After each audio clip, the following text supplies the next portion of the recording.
माना जाता है कि केवल एक चीज इस दुनिया में हिंसा और आतंकवाद को खत्म करके शांति ला सकती है और वो एकमात्र चीज है न्याय। जहां न्याय नहीं वहां शांति नहीं, स्थिरता नहीं। इसलिए एक देश, एक राज्य या किसी क्षेत्र में शांति और स्थिरता के लिए जरूरी है कि सबके साथ न्याय हो। गुजरात दंगों को लेकर गुजरात के मुख्यमंत्री मोदी को साल 2012 में ही क्लीन चिट दे दी गई, लेकिन दंगों के पीड़ित साल 2022 तक अदालतों की चौखटों पर सर मारते रहे कि हमें न्याय नहीं मिला। गुजरात दंगों में सरकार और पुलिस की संदिग्ध भूमिका की दोबारा से जांच हो, लेकिन न्याय की अंतिम इमारत सुप्रीम कोर्ट ने दोबारा जांच करने से इनकार कर दिया। इसलिए आज के इस एपिसोड में हम नरेंद्र मोदी और उनकी पुलिस की भूमिका की पड़ताल करेंगे। बात करेंगे नरेंद्र मोदी पर लगे आरोपों की। क्या उन्होंने जानबूझकर दंगों को रोकने के लिए आने वाली आर्मी को बुलाने में देरी की? क्या अधिकारियों के मना कर देने के बाद भी उन्होंने जानबूझकर गोधरा से कार सेवकों के शवों को अहमदाबाद मंगवाया ताकि दो धर्मों के लोगों में आपस में दंगे भड़के?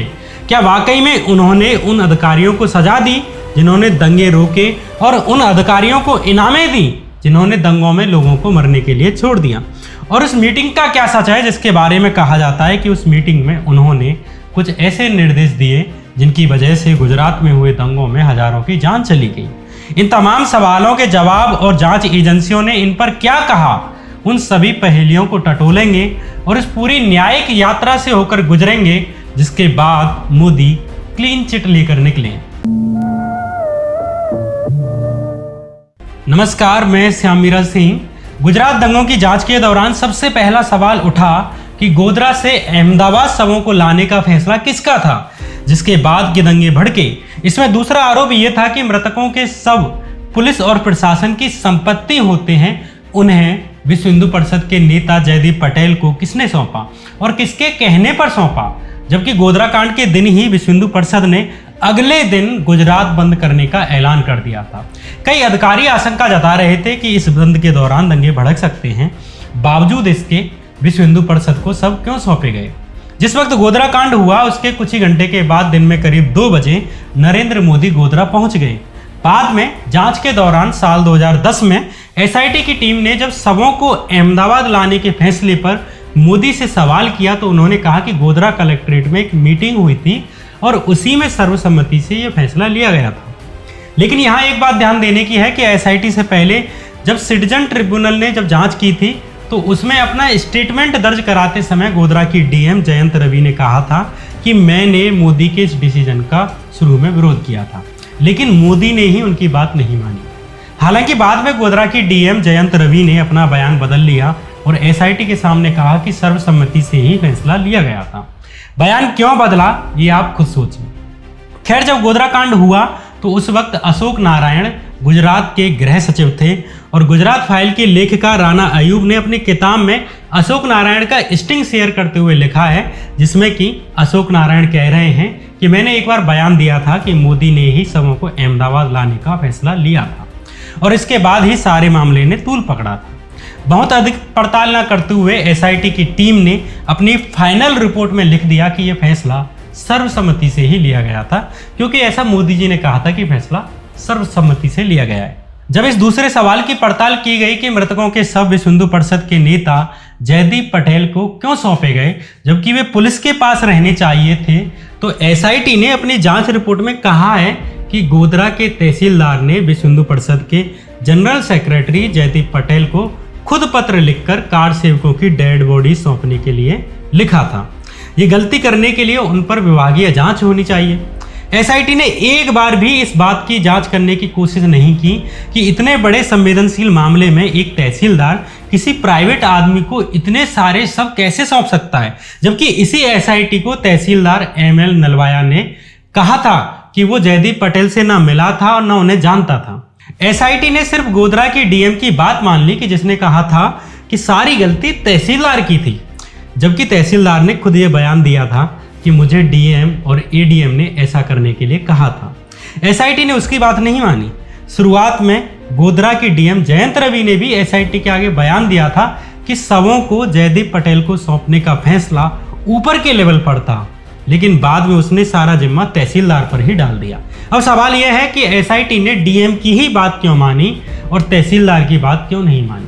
और इतनी बड़ी साजिश को सिर्फ एक तहसीलदार पर विभागीय कार्रवाई करने की कहकर छोड़ दिया गया, जबकि डीएम गोधरा ने भी एसआईटी के सामने कहा था कि शवों को विश्व हिंदू परिषद के जयदीप पटेल को सौंपने का फैसला हाई लेवल पर लिया गया था। यह हाई लेवल कौन था, इसकी सजा सिर्फ तहसीलदार पर ही क्यों डाली गई। यहाँ जयदीप पटेल का थोड़ा जिक्र करना जरूरी है।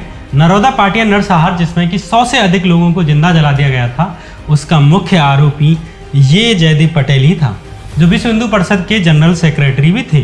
जयदीप पटेल को डेड बॉडी सौंपने के मामले में एसआईटी ने मोदी से भी सवाल पूछा कि क्या आप जयदीप पटेल को जानते हैं और क्या आप उनसे गोधरा में मिले थे।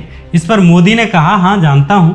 लेकिन यहाँ भी मोदी की बात गोधरा की जिलाधिकारी जयंत रवि से कॉन्ट्राडिक्ट करती है।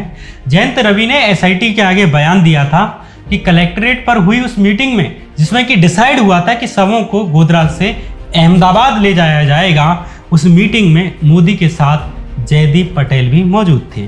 खुद एसआईटी ने भी इस तथ्य को माना है कि उस मीटिंग में जयदीप पटेल मौजूद थे, लेकिन एसआईटी ने मोदी से क्रॉस क्वेश्चन नहीं किया कि उन्होंने झूठ क्यों बोला कि वे जयदीप पटेल से गोधरा में मिले ही नहीं थे।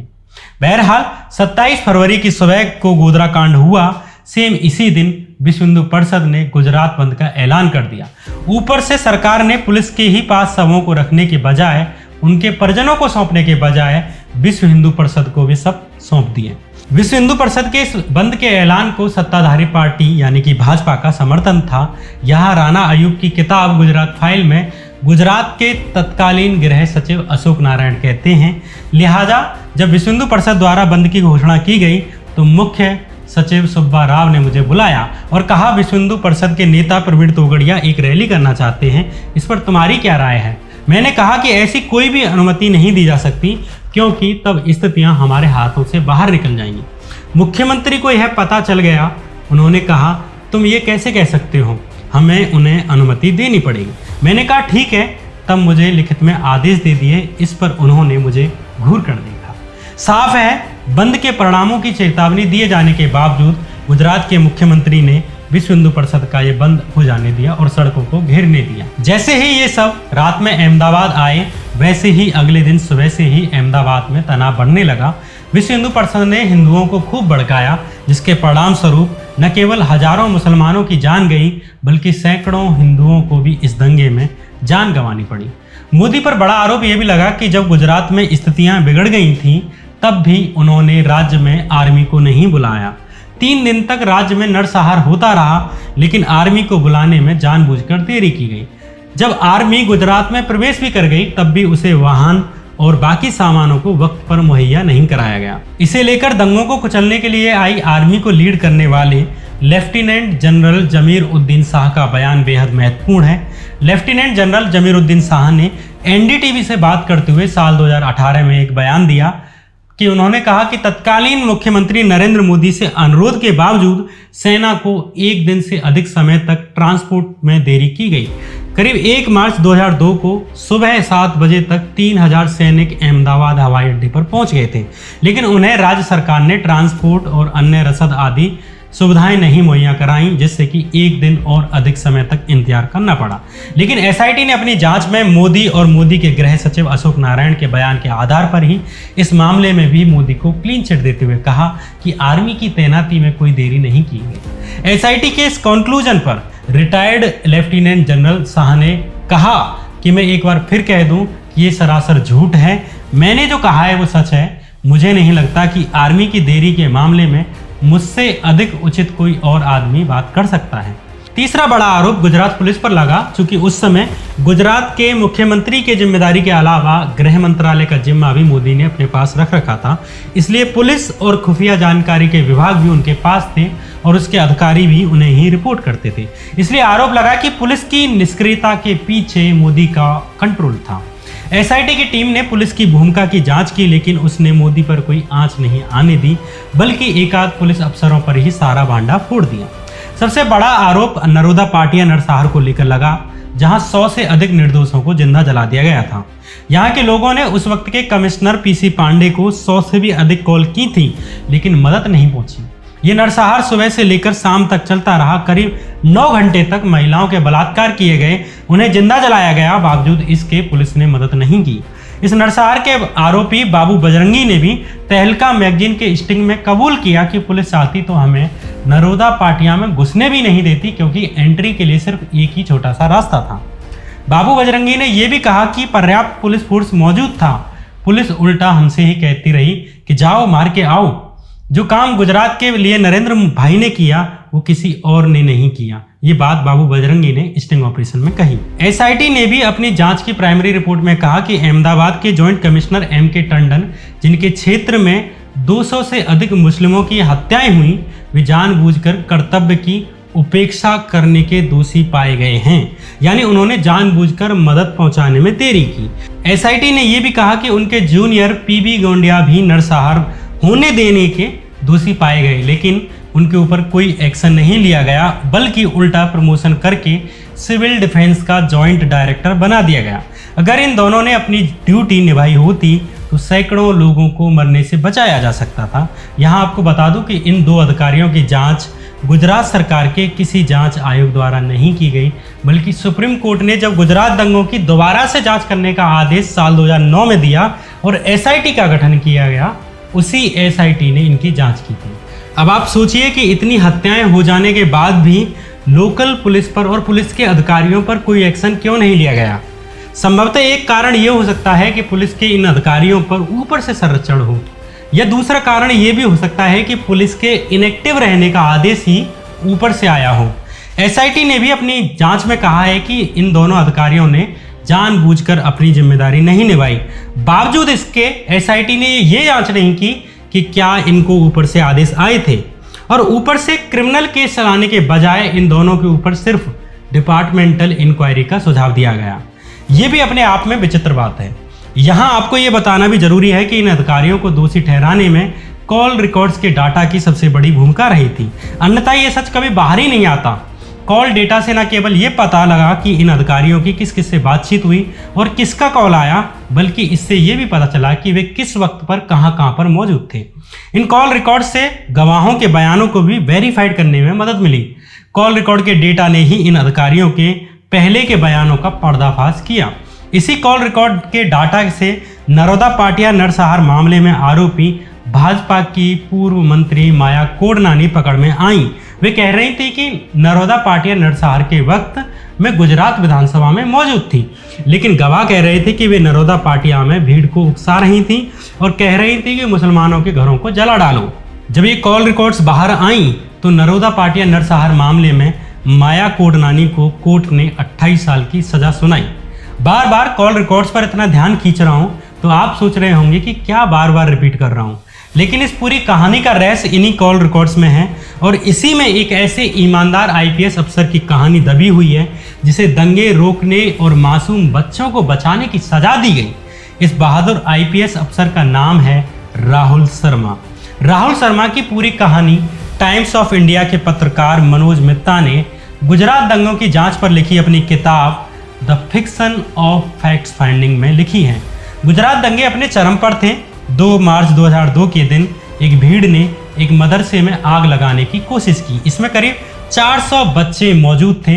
ये मदरसा भावनगर शहर के बाहरी इलाके में मौजूद था। उस वक्त राहुल शर्मा भावनगर के एसपी थे। उन्होंने अपनी पुलिस को आदेश दिया कि किसी भी हालत में दंगाइयों को किसी की हत्या नहीं करने देनी है। अगर बंदूक चलानी पड़े तो चलाने में हिचकना नहीं है। भीड़ ने पहले मदरसे में आग लगाने की कोशिश की, लेकिन पुलिस ने बल प्रयोग करके इस भीड़ को तितर बितर कर दिया। लेकिन यह भीड़ दोबारा से उस मदरसे को जलाने के लिए इकट्ठा हो गई।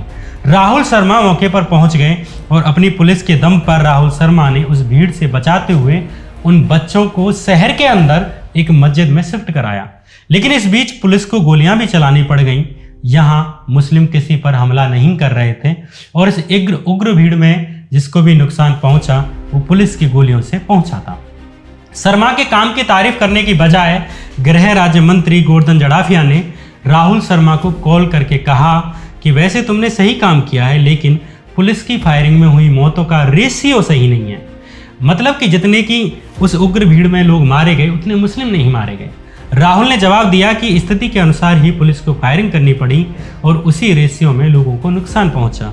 राहुल शर्मा के अनुसार मोदी के गृह राज्य मंत्री गोवर्धन जड़ाफिया ने ये कॉल घटना के 14 दिन बाद यानी 16 मार्च को की थी। इसके एक हफ्ते बाद ही राहुल शर्मा का भावनगर से ट्रांसफर कर दिया गया।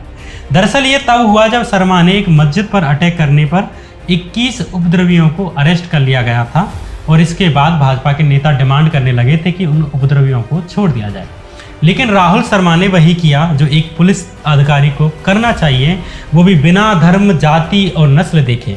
इसके 24 घंटे नहीं बीते कि राहुल शर्मा का ट्रांसफर कर दिया गया, वो भी उनका एक तरह से डिमोशन करते हुए। उन्हें एसपी की पोस्ट से हटाकर अहमदाबाद के कंट्रोल रूम में बैठने की जिम्मेदारी दे दी गई। ये एक ईमानदार आईपीएस अफसर के पंख कुतरने जैसा था, लेकिन राहुल शर्मा ने सजा को भी अपॉर्चुनिटी में बदल दिया, जिसके बाद उन्होंने ऐसी चीज़ों का खुलासा किया जिसने गुजरात दंगे की जांच को एक्सपोज करने में सबसे बड़ी भूमिका निभाई। भावनगर से अहमदाबाद आए राहुल शर्मा को नरोदा पाटिया नरसहार और गुलबर्ग सोसाइटी नरसहार मामले की जांच करने के संपर्क में आने का मौका मिल गया। अहमदाबाद के कमिश्नर पीसी पांडे ने उन्हें जांच में सहयोग करने के लिए कहा और आईआईटी कानपुर से पढ़े राहुल शर्मा के दिमाग में कॉल रिकॉर्ड्स का डाटा इकट्ठा करने का आइडिया आया। उन्होंने मोबाइल फ़ोन सर्विस प्रोवाइडर्स कंपनियों से डाटा देने के लिए कहा। जब ये डाटा मिल गया तो वे जानते थे कि ये बेहद महत्वपूर्ण डाटा है, इसलिए उन्होंने इसे अपने निजी कंप्यूटर में इकट्ठा कर लिया और ये जो ओरिजिनल सीडी थी वो सरकार को सौंप दी। जब नानावती कमीशन ने अक्टूबर 2004 में पूछताछ के लिए उन्हें बुलाया तो राहुल शर्मा ने अपने पास मौजूद कॉल रिकॉर्ड की सीडी को कमीशन के आगे पेश कर दिया। जब ये सीडी का डाटा बाहर आया तो वकीलों से लेकर एक्टिविस्टों ने इसके आधार पर कार्रवाई करने की मांग की, लेकिन चूंकि नानावती कमीशन खुद मोदी सरकार द्वारा नियुक्त किया गया था, उसने इस पर कोई कार्रवाई नहीं की। इस सीडी ने गुजरात के दंगाइयों और पुलिस के बीच होने वाली बातचीत और नेक्सस का खुलासा कर दिया। एक बड़ा सवाल ये भी उठा कि जब राहुल शर्मा ने शुरू में ही इन सीडी को डिपार्टमेंट को सौंप दिया था तो इन कॉल रिकॉर्ड्स का उपयोग जांच में क्यों नहीं किया गया, जबकि ये उस वक्त का सबसे बड़ा साइंटिफिक एविडेंस था।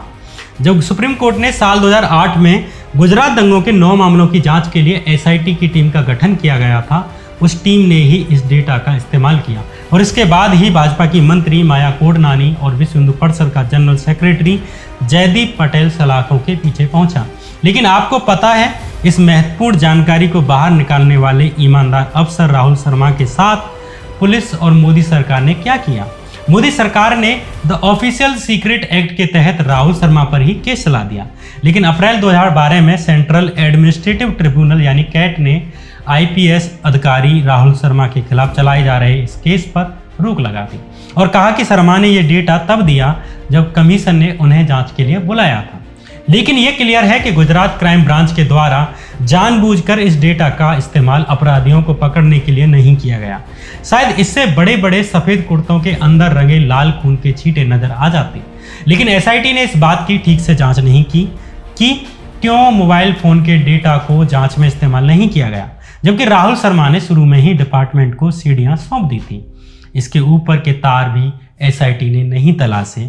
दरअसल मंत्री इसलिए बच जाते हैं क्योंकि वे अपने अधिकतर आदेश मौखिक रूप से देते हैं। इसका एक उदाहरण इसी बात से समझ सकते हैं कि गुजरात फाइल किताब के स्टिंग ऑपरेशन में जब गुजरात के होम सेक्रेटरी अशोक नारायण से पूछा गया कि जब गुजरात के मुख्यमंत्री ने आपको दंगों को रोकने में ढील देने की बात कही होगी तब आपको गुस्सा आया होगा। इस पर अशोक नारायण ने कहा वे ऐसा कभी नहीं करते, वे कभी भी कुछ भी कागज पर लिखकर नहीं देते। उनके खुद के अपने लोग हैं जिनके जरिए विश्व हिंदू परिषद और बाकी जो अनौपचारिक चैनल होते हैं उनके माध्यमों से निचले पायदान के पुलिस इंस्पेक्टरों और अधिकारियों तक बात पहुंचाई जाती है। इसलिए कुछ अफसरों ने ऐसे आदेशों को अपने डायरियों में लिखना शुरू कर दिया। ऐसे ही फॉर्मर डीजीपी रहे आरबी श्री कुमार ने गुजरात राज्य की जांच समिति नानावती कमीशन के सामने कुछ एविडेंस दिए। दंगों के दौरान आरबी श्री कुमार राज्य के खुफिया विभाग यानी इंटेलिजेंस एजेंसीज को लीड कर रहे थे। उन्होंने तमाम सबूत और एक डायरी दी जिसमें बताया कि सरकार ने कई वार्निंग के बाद भी कोई कदम नहीं उठाई। श्री कुमार ने current communal scenario in Ahmedabad city नाम से एक रिपोर्ट 24 अप्रैल 2002 के दिन गुजरात के होम सेक्रेटरी अशोक नारायण को भेजी ताकि सरकार एक्शन ले। इसमें लिखा कि दंगे के पीड़ितों का क्रिमिनल जस्टिस सिस्टम में कोई विश्वास नहीं बचा है, एफआईआर में गड़बड़ की जा रही है और विश्व हिंदू परिषद के लोग सांप्रदायिक तनाव बढ़ाने के लिए भड़काऊ पर्चे बांट रहे हैं। पुलिस के अधिकारी भाजपा नेताओं के आदेश मान रहे हैं। एसआईटी ने भी इस रिपोर्ट को जांच में सही पाया। 15 जून 2002 को भी श्री कुमार ने एक और रिपोर्ट भेजी और कहा कि मोदी की रथ यात्रा राज्य में फैले कम्युनल माहौल के लिए सही नहीं है। लेकिन इस इंटेलिजेंस रिपोर्ट को भी मोदी के अधिकारियों द्वारा नहीं माना गया। 20 अगस्त 2002 के दिन भी श्री कुमार ने राज्य में बढ़ रहे सांप्रदायिक तनाव पर एक और रिपोर्ट दी और कहा कि पुलिस की कार्रवाई और जांच में भारी गड़बड़ की जा रही है। इस रिपोर्ट पर भी एक्शन नहीं लिया गया। बाकी रिपोर्ट के बारे में गृह सचिव अशोक नारायण ने कहा था कि रिपोर्ट तो मिली थी, लेकिन एक्शन लिया गया था या नहीं लिया गया था ये उन्हें याद नहीं रहा। लेकिन इस रिपोर्ट को अशोक नारायण ने भी एसआईटी के सामने माना कि हाँ, एक्शन नहीं लिया गया था। श्री कुमार ने 28 अगस्त 2002 को भी एक और रिपोर्ट भेजी, लेकिन कोई एक्शन नहीं लिया गया। श्री कुमार ने नानावती कमीशन के आगे पहला एफिडेविट देते हुए डिटेल में बताया कि गोधरा में साबरमती ट्रेन जलाने की घटना को लेकर किस तरह राज्य और केंद्र की इंटेलिजेंस एजेंसीज फेल रहीं। दूसरे एफिडेविट में उन्होंने सबूत दिए कि कैसे राज्य की इंटेलिजेंस ब्यूरो की रिपोर्ट्स पर मोदी सरकार ने कोई ध्यान नहीं दिया। तीसरे एफिडेविट में श्री कुमार ने बताया कि किस तरह मोदी के अधिकारियों ने आने वाले चुनाव को लेकर लॉ एंड ऑर्डर से जुड़ी रिपोर्ट पॉजिटिव देने के लिए उन पर दबाव बनाया, ताकि गोधरा और दंगों में मारे गए 3000 से भी अधिक लोगों की मौत के बाद तैयार कम्युनल डिवीजन में मोदी को चुनाव जीतने में आसानी हो। मोदी उसी साल चुनाव कराना चाहते थे और हुआ भी यही।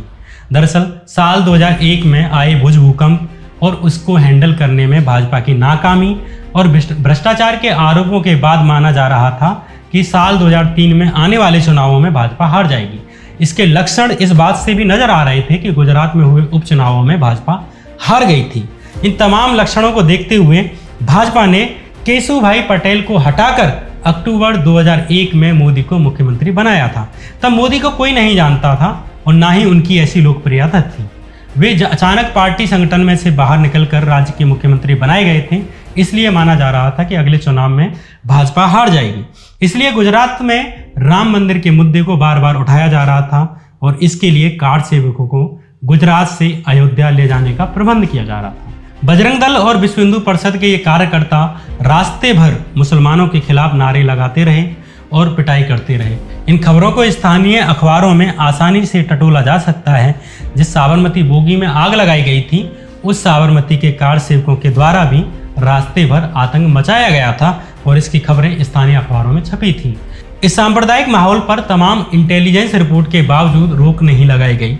जब अचानक गोधरा कांड हो गया तो धर्म की राजनीति करने वालों को वो मौका मिल गया जिसका कि वे इंतजार कर रहे थे और जिसके लिए इतने दिनों से माहौल बनाया जा रहा था। इसलिए गोधरा के गुजरात दंगों के बाद राज्य पूरी तरह हिंदू मुस्लिम दो धर्मों में विभाजित हो गया और मोदी इसी माहौल का फायदा उठाकर जल्द से जल्द चुनाव चाहते थे। जो चुनाव 2003 में होना था उसे एक साल पहले ही कराने के लिए मोदी ने पूरी मशीनरी लगा दी। इसलिए श्री कुमार पर दबाव बनाया जा रहा था कि वे कह दें कि ऐसी सांप्रदायिक परिस्थितियों के बीच भी चुनाव कराए जा सकते हैं, जबकि लाखों लोग उन दिनों कैंपों में पड़े हुए थे। न उनके पास घर थे न वोटर कार्ड थे। अपने तीसरे एफिडेविट में श्री कुमार ने जिक्र किया कि मोदी के अधिकारियों ने उनके फेवर में चुनाव के लिए लॉ एंड ऑर्डर की अच्छी रिपोर्ट देने के लिए कहा। श्री कुमार ने चीफ इलेक्शन कमिश्नर यानी चुनाव आयोग के प्रमुख JM लिंगदो की 9 अगस्त 2022 को हुई मीटिंग के बारे में भी डिटेल में इंफॉर्मेशन दी कि उस मीटिंग में मुख्य चुनाव आयुक्त ने गुजरात गृह मंत्रालय के अधिकारियों को लॉ एंड ऑर्डर पर गलत सूचना देने के लिए फटकार लगाई थी। इसके एक हफ्ता बाद यानी 16 अगस्त के दिन मुख्य चुनाव आयुक्त ने अपने आदेश में लिखा था कि ADG RV श्री कुमार ने आयोग के सामने कहा कि 151 कस्बे और नगर 993 गांव जो 182 विधानसभा सीटों में से 154 सीटों को कवर करते थे, ये सब दंगों से प्रभावित थे और ये अन्य अधिकारियों के दावा की पोल खुलते हैं। अपने तीसरे एफिडेविट के साथ श्री कुमार ने नानावती कमीशन को एक ऑडियो रिकॉर्डिंग भी दी थी, ये प्रूव करने के लिए कि स्टेट सेक्रेटरी GC मुर्मू, गृह मंत्रालय के अधिकारी दिनेश कपाड़िया और सरकार की स्पेशल प्रोसिक्यूटर अरविंद पांड्या ने नानावती कमीशन के आगे सच न बोलने के लिए उन्हें धमकाने की कोशिश की। SIT की टीम ने अपनी जांच में इस ऑडियो रिकॉर्डिंग को सही पाया, लेकिन ये जांच नहीं की कि गृह मंत्रालय के ये अधिकारी श्री कुमार को किसके कहने पर धमका रहे थे। यहाँ एक और सबसे बड़ी बात या सबसे बड़ा सबूत श्री कुमार ने पेश किया दरअसल जब दंगों के दौरान ही श्री कुमार को स्टेट इंटेलिजेंस का चीफ बनाया गया था तो उन्होंने एक डायरी बनाना शुरू कर दिया था। अप्रैल महीने से सितंबर महीने तक, जब तक कि उन्हें डिपार्टमेंट से निकाल नहीं दिया गया, तब तक श्री कुमार ने इस डायरी में उन सब आदेशों की एंट्री की जो उन्हें मौखिक तौर पर दिए गए थे और जो अनैतिक थे, जो गैर कानूनी थे और सरकार के लिए लाभ लेने वाले थे। अपने चौथे एफिडेविट में श्री कुमार ने उनसे पहले के इंटेलिजेंस हेड जो गुजरात दंगों के चरम के दिनों पर तैनात थे, उनके वक्त हुई मीटिंग के बारे में बताया कि उनके वक्त तमाम आदेश दिए गए, तमाम मीटिंग्स हुई, लेकिन उनके बारे में कोई मिनट्स या डॉक्यूमेंटेशन नहीं किया गया, इसलिए मैंने वो डायरी मेंटेन की। बहुत से बड़े अधिकारी और खुद मुख्यमंत्री मौखिक निर्देश दे रहे थे, वो भी ऐसे निर्देश जो संवैधानिक मूल्यों के खिलाफ थे। लेकिन कमाल की बात है कि इस डायरी की भी एसआईटी ने जांच नहीं की और कह दिया कि ये एक अनऑफिशियल डॉक्यूमेंट है। नरेंद्र मोदी सरकार ने नानावती कमीशन के आगे साल 2002 में ही एफिडेविट देने वाले श्री कुमार का प्रमोशन रोक दिया। साल 2005 में गुजरात सरकार ने अनुशासनहीनता का आरोप लगाते हुए उनके खिलाफ एक चार्जशीट जारी कर दी और ये चार्जशीट नानावती कमीशन के सामने एफिडेविट जारी करने के कारण की गई। इन्हीं आईपीएस अधिकारी को बीते दिनों दंगों के पीड़ितों के लिए कानूनी लड़ाई लड़ने वाली तीस्ता सीतलवाड़ के साथ गुजरात पुलिस के द्वारा अरेस्ट कर लिया गया है। इससे पहले आईपीएस अधिकारी संजीव भट्ट, जिन्होंने साल 2011 में सुप्रीम कोर्ट के आगे एफिडेविट दिया था कि मोदी ने एक मीटिंग में विशेष निर्देश दिए थे कि अधिकारी दंगों के बीच में ना आ जाएं।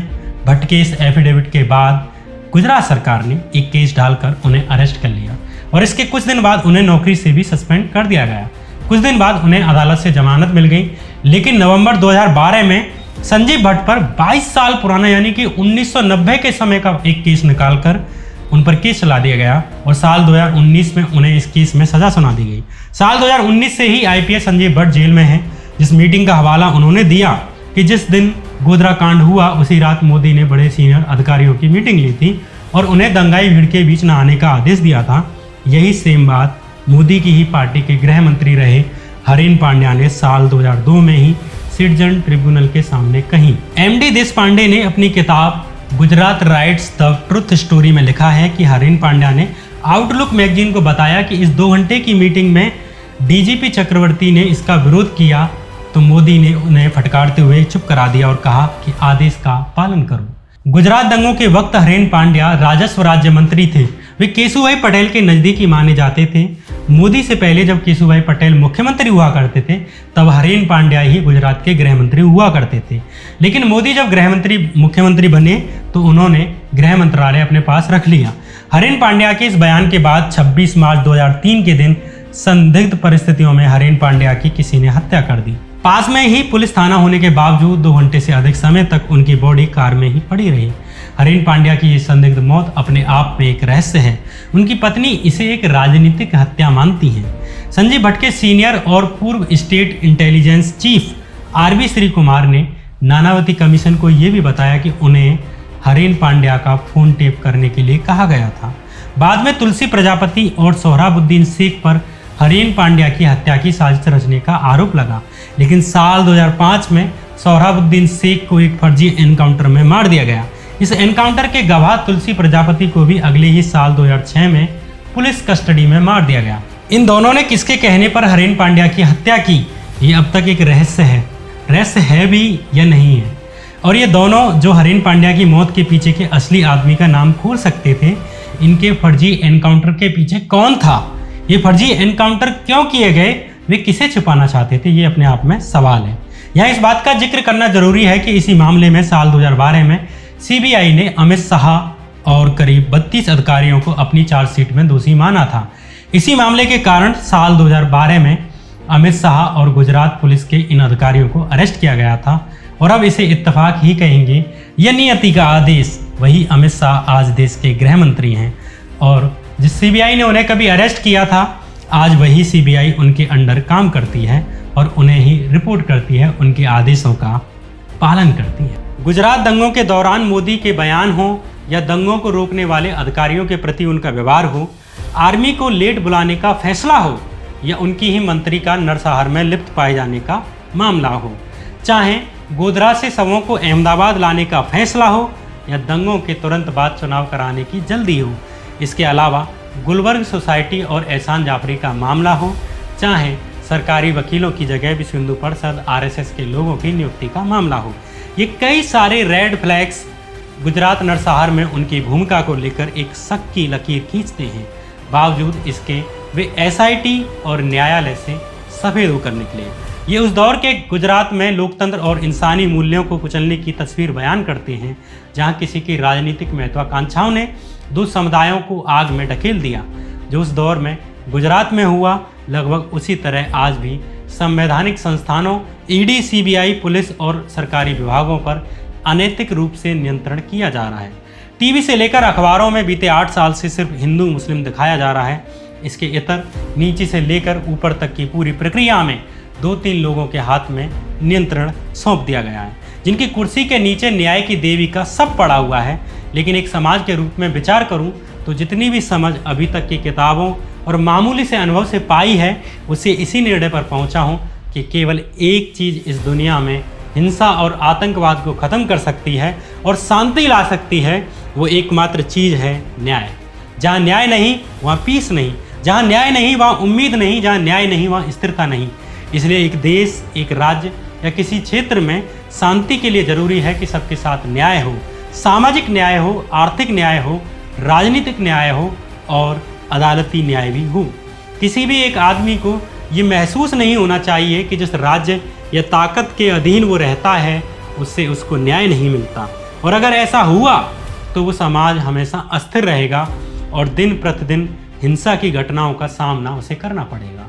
मोटा माटी यही बातें यूरोप के एक लेखक बेंजामिन क्रेमे ने अपनी किताब the world teacher of all humanity में लिखा है।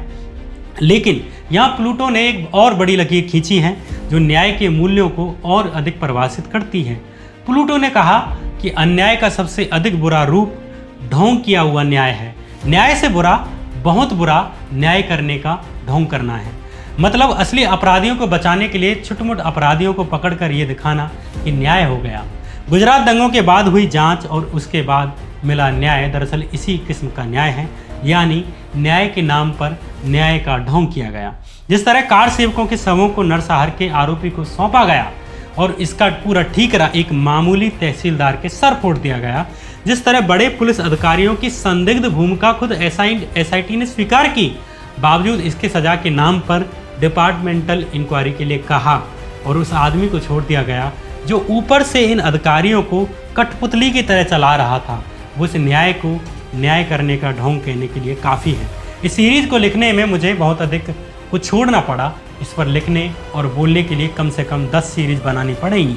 फिलहाल गुजरात दंगों की सीरीज़ को सिर्फ 4 एपिसोड में ही समेट कर जा रहा हूँ, लेकिन बीते दिनों में इसे लिखने में और कहने में मैंने पाया कि इससे भावनात्मक रूप से जुड़ गया हूँ, पर इस पर समय की देयताओं के चलते आज इसे समेटना पड़ रहा है। आपने इसे अपना समय देकर सुना। मुझे मालूम है आप में से भी बहुत से लोग भावनात्मक रूप से इससे जुड़ाव महसूस कर रहे होंगे, लेकिन आपका इसे सुनने के लिए दिल से शुक्रिया। मुझे नहीं लगता कि गुजरात दंगों के उन हज़ारों पीड़ितों को हमारी अदालतों से कभी न्याय मिलेगा, लेकिन उम्मीद है कि अगर इंसानों की बसाई इस दुनिया के इतर कोई दूसरी दुनिया होती होगी जहाँ ईश्वर का न्याय चलता होगा, तब जरूर ऊपर वाला इन लोगों के साथ न्याय करेगा और उसकी छड़ी इन अपराधियों को सजा देने में कांपेगी नहीं। ऐसी प्रार्थना है और ऐसी ही उम्मीद है। जब तक सांस लेते हैं तब तक जीते हैं। तब तक इस सीरीज को यहीं पर ख़त्म करते हैं और आपसे अलविदा लेता हूँ। नमस्कार।